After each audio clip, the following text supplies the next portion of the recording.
Hey guys, welcome back to the channel. It's Trey, and let's talk about the two breakout stars in Spider-Man No Way Home. Of course, if you already seen my previous video where I talked about the spoilers for it, so you already know that spoilers are abound with this one anyway. So just letting you guys know, let's talk about the two breakout characters in the Spider-Man No Way Home. And it is Williem Dafoe's Green Goblin and Andrew Garfield's Spider-Man. I know, right? That's what I'm like, yeah.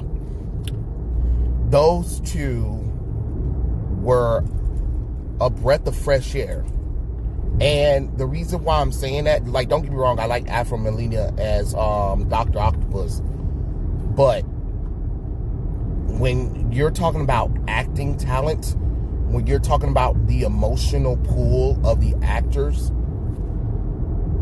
not Tobey Maguire, but Andrew Garfield and Williem Dafoe killed it.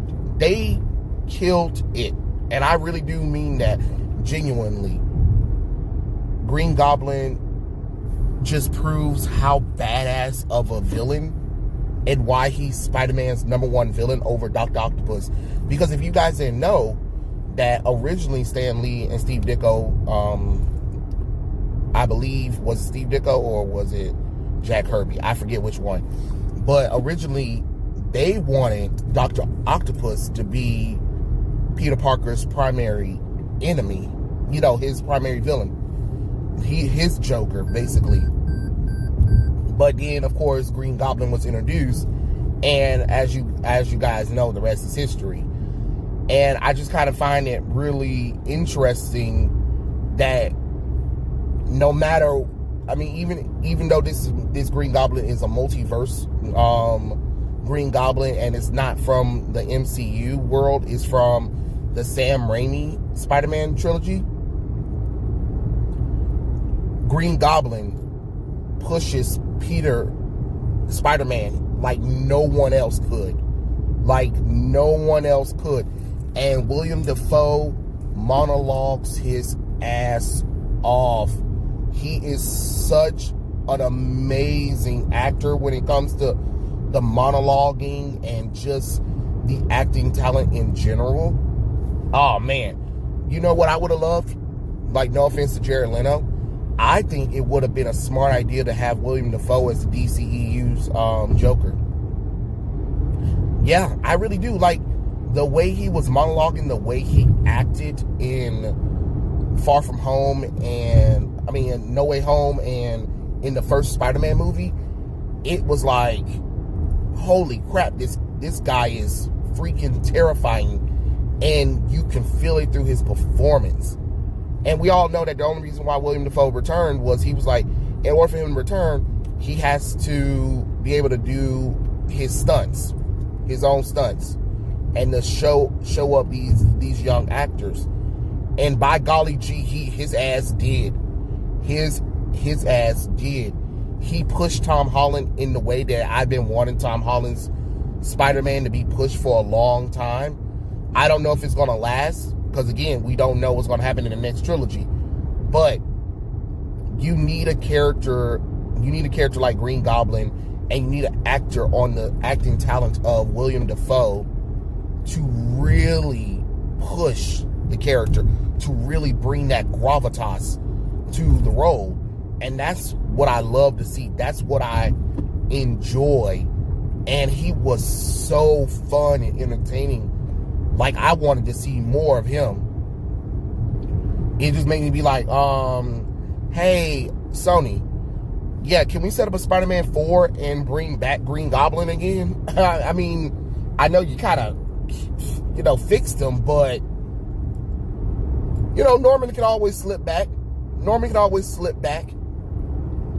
I'm just saying, because to be honest, I really was thinking that eventually Williem Dafoe's Green Goblin would return in the Spider-Man Sam Raimi franchise, and he never did. And that was really disappointing because he is such a great Green Goblin. And I like the new sort of design for him where he wears the hood, the purple hood sort of.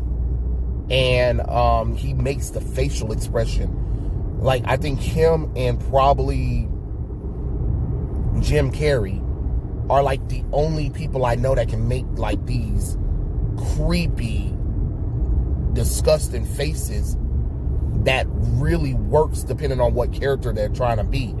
And Williem Dafoe definitely brought it when he did Green Goblin.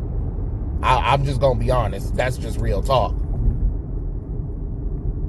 But let's talk about the other person that brought a little gravitas to the role, was Andrew Garfield's Spider-Man. When I tell you Andrew Garfield is an Academy Award winning person, his performance as Spider-Man from the Amazing Spider-Man franchise is top notch. Look, I like Tobey Maguire, but Tobey couldn't act in that emotional thing like Andrew Garfield could. Andrew Garfield beats all of them when it comes in acting talent wise. Like, he can act his ass off, and his emotional range is phenomenal. And even his comedic moments that he had where they kind of was making him the butt of the jokes, but he kind of went along with it to make it even more fun. I enjoyed that, especially like when he had the when MJ was throwing the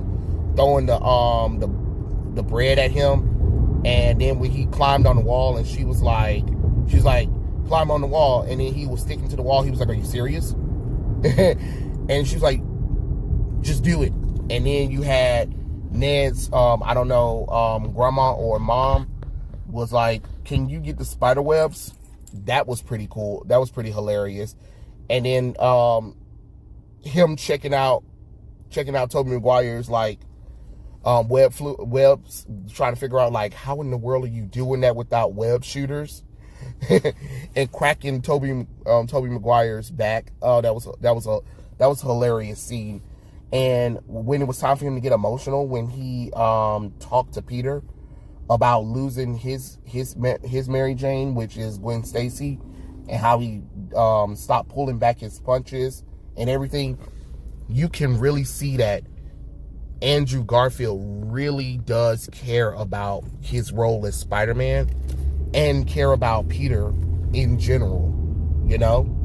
And I appreciate an actor that can go into a performance and give it his all, whether it's comedic or whether it's the awkwardness or whether it's the serious thing, because Amazing Spider-Man 2 had some emotional moments in there that was very believable, especially his scenes between Aunt May, when Aunt May and him were having these emotional moments. You can feel it. And I think that's something that we don't credit him enough for, bringing a little bit of more emotional leeway to Peter Parker, Spider-Man. And again, all it does is lead me to want to see more of the character in future installments. And I really do want an Amazing Spider-Man 3 movie, because he deserves it. Matter of fact, let him be the Sony Spider-Man. I'm quite sure Andrew Garfield can probably do 4 more movies. You know, you can have an Amazing Spider-Man 3, and then you can probably have Amazing Spider-Man versus something, or just have the Amazing Spider-Man in a few Sony Spider-Man movies. That'd be really cool. So I really believe that Sony has something right now with Andrew Garfield that they don't have with Tom Holland. Like, don't get me wrong, I like Tobey Maguire, and I think Spider-Man 2 will be the ultimate one, but I think because we never really gave Andrew Garfield a chance, and now that people are seeing like, oh, Andrew Garfield is pretty decent, where were you guys at for Amazing Spider-Man 2 then? And I mean, don't get me wrong, I'm not saying that Amazing Spider-Man 2 is great, no, by far, but it had good moments in there.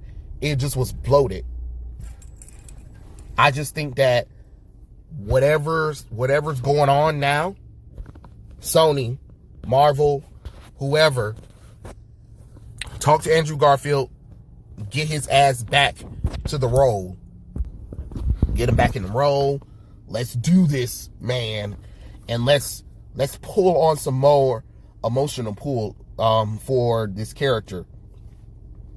Because I liked him. I really do think that him and Williem Dafoe are probably the best characters in Spider-Man No Way Home. And I guess maybe Doctor Strange next to that. But that's Doctor Strange, so you know.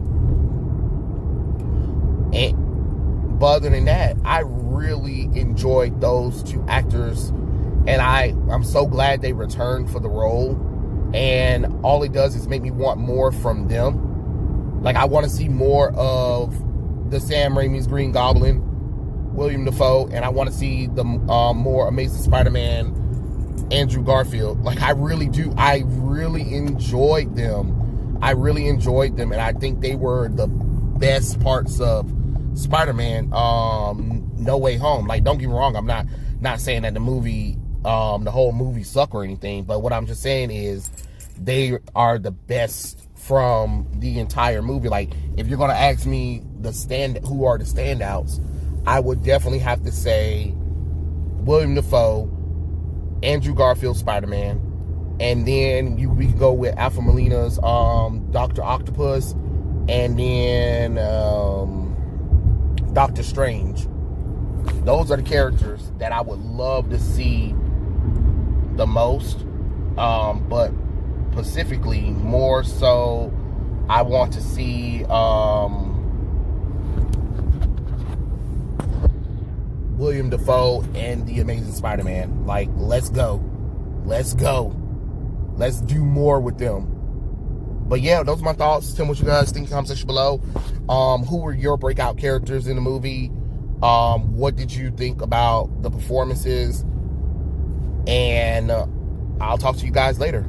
Peace out.